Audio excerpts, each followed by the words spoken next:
Have you ever wondered what happens to people who always say yes? Those who never refuse. Those who are always there for everyone else. This is not a fairy tale. This is a warning. This is the story of William, a man who helped an entire town, but when he needed help the most, no one came. What happened to him? How does someone so kind end up completely forgotten? The answer may hurt more than you expect. A long time ago, in a small dusty town where the wind carried old memories and the houses whispered through worn wooden walls, there lived a man named William. He walked slowly. He spoke softly.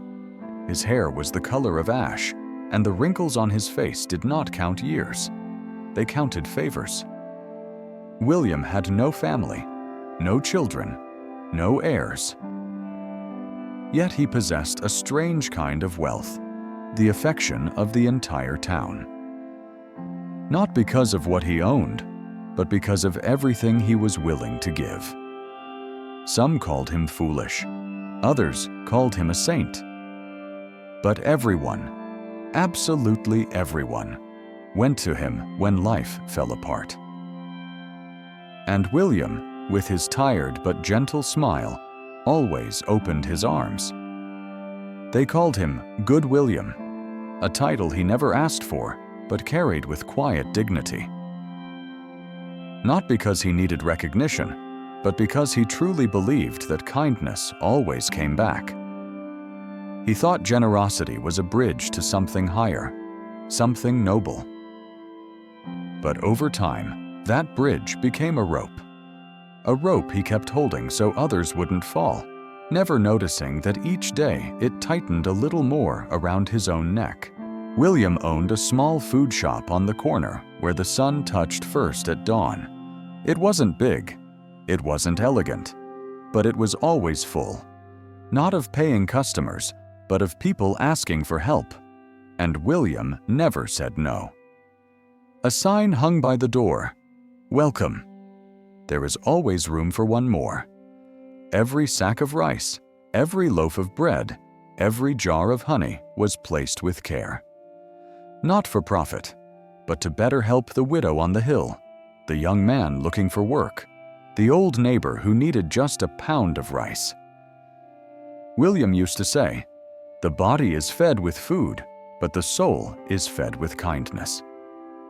And so, day after day, the shop remained open.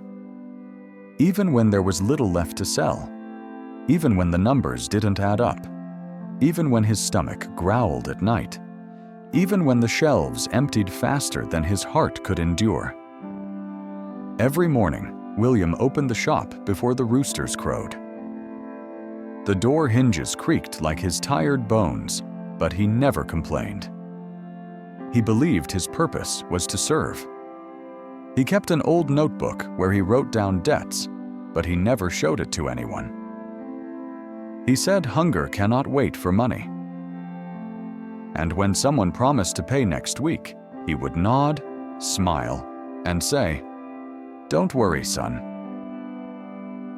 William listened to stories as he filled bags with rice and flour. A single mother with 3 children, an elderly man forgotten by his own family, a young boy who swore he was about to find work. And to each of them, William gave more than food. He gave a piece of himself. When he closed the shop at night, he didn't count coins. He looked up at the sky, as if searching there for the strength his body no longer had. Nights found him alone, watching the fire in his fireplace fade. Sometimes he whispered the name of someone he had helped, wondering if they remembered him, or if somewhere in the world someone thought of him, even for a moment. But silence always answered. A long silence, a heavy silence, an unfair silence. Sometimes, passing by the mirror, William stopped, not to fix his hair, not to straighten his clothes, but to study that wrinkled face. Wrinkles not only from age, but from the exhaustion of giving everything and receiving nothing in return. He wondered if his kindness was virtue or weakness disguised as goodness. Then he sighed and told himself, "A man does not change his essence just because the world fails to value it."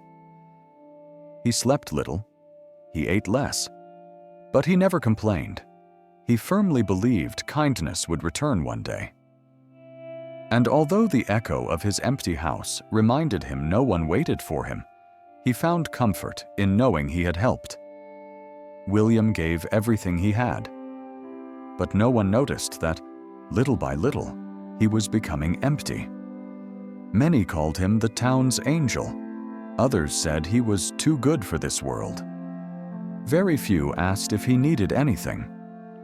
Almost no one noticed that his eyes, though always kind, no longer shone the way they once did. William, the man who always said yes, was running out of strength. His kindness was a fire everyone warmed themselves by, forgetting that even embers eventually burn out. And so he continued, day after day, with a gentle smile. Even as inside, good William began to break. Beside the counter stood an old wooden chair. It wasn't comfortable, but it was his silent throne. From there, he watched half the town come and go, like an invisible guardian of other people's needs. When business slowed, he wrote small notes on yellowed scraps of paper.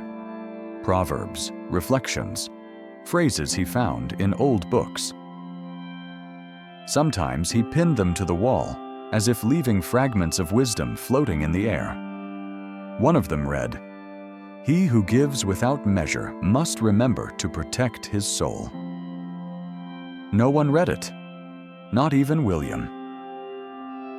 On rainy nights, he sat with a cup of hot water, not because he didn't want coffee, but because he had given away the last beans to a young apprentice studying late into the night.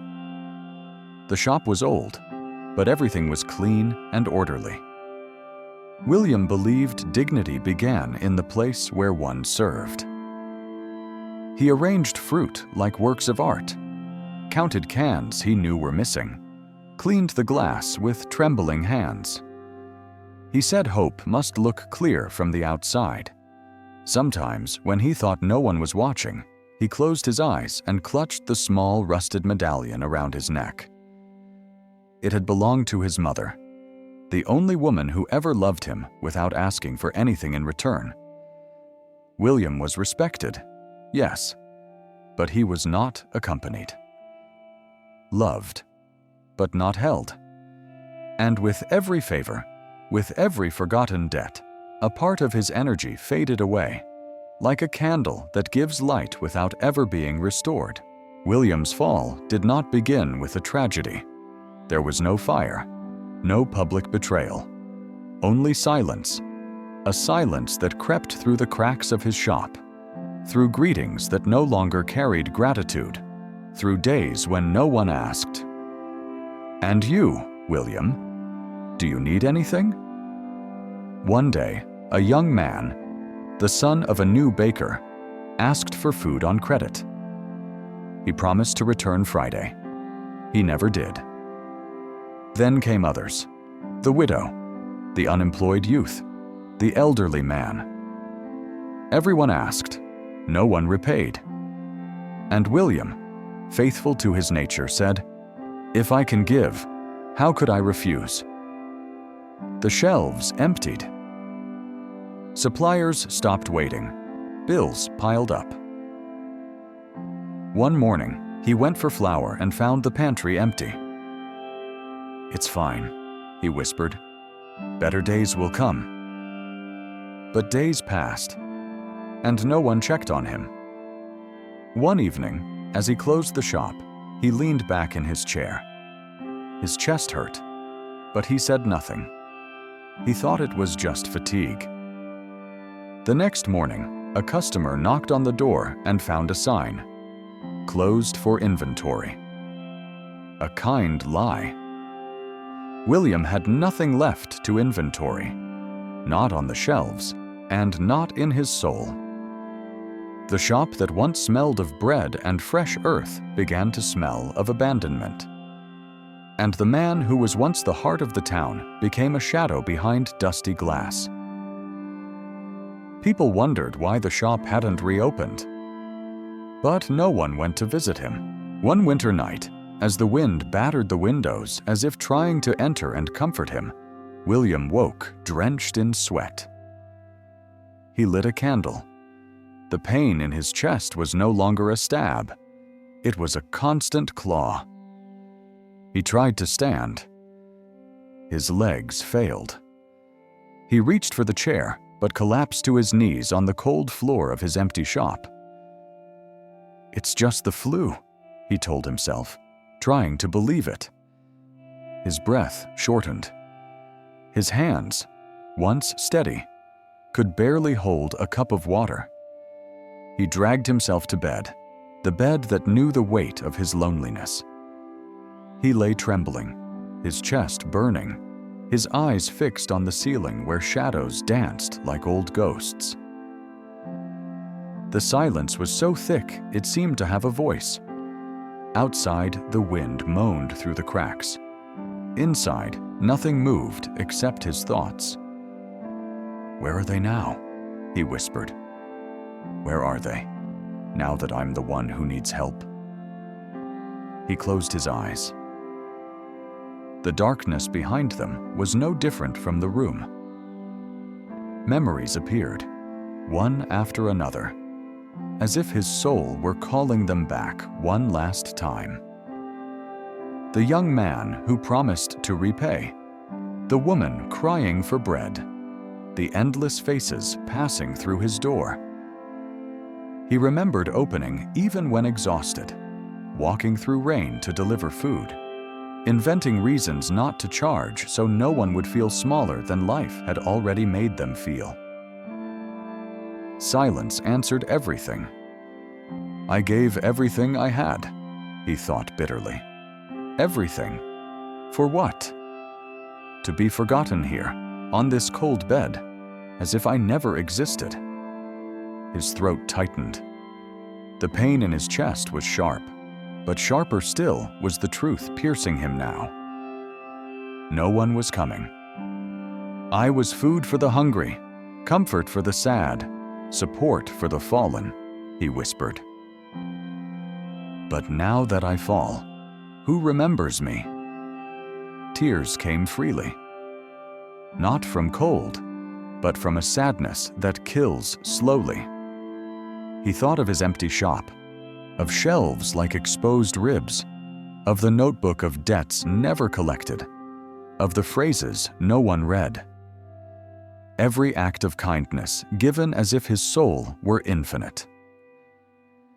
"Maybe I confused being good with forgetting myself," he murmured. And then he understood. It was not the town that abandoned him overnight. He had always placed himself last on his own list. The pain tightened again. "No one is coming," he whispered, his voice fading into the room. Still, his generous soul waited, hoping for a knock, a familiar voice, a simple, "How are you, William?" Nothing. Only wind. Only wood creaking. Only the echo of everything he gave that never returned. As the candle flickered, as if saying goodbye too, William closed his eyes. Not in peace, but in resignation. Days passed. Those who once called him Good William walked past his closed door. Some lowered their gaze.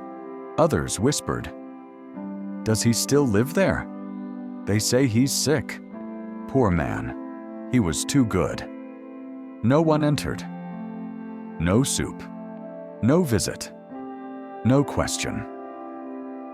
No one cleaned the dusty glass where the sign once read, "Welcome. There is always room for one more."